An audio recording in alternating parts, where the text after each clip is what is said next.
ব্রাজিলে আজান দেওয়া যায় না, আর্জেন্টিনায় আল্লাহর নাম নেওয়াই যায় না। ফেসবুকে এমন একটি তথ্য দেখা যায় হর হামেশায়। কিন্তু সত্যি কি তাই, নাকি ধর্মপ্রাণ মুসলিম আছেন ব্রাজিল আর্জেন্টিনায়?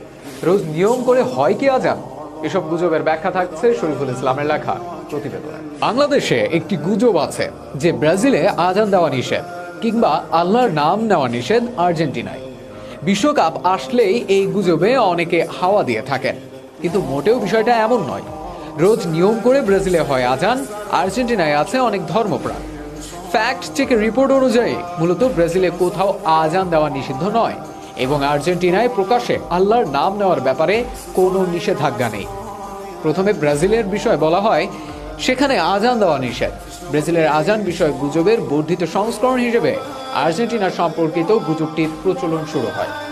জনপ্রিয় ফ্যাক্ট চেকার যাচাইয়ের মতে আর্জেন্টিনা এবং ব্রাজিলে মুসলমানরা সংখ্যালঘু বলে বিবেচিত হলেও তাদের নিজ ধর্ম চর্চার সুযোগ রয়েছে। বিভিন্ন কিওয়ার্ড ধরে সার্চ করে পিউ রিসার্চ সেন্টারের 2011 সালে হালনাগাদ করা একটি রিপোর্ট খুঁজে পাওয়া যায়।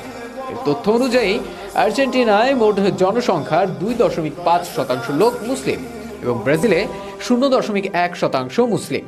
হার্ভার্ড ডিভিনিটি স্কুলের তথ্য মতে ব্রাজিলে 2 লক্ষের বেশি মুসলমান রয়েছে, যা দক্ষিণ আমেরিকার দেশগুলোর মধ্যে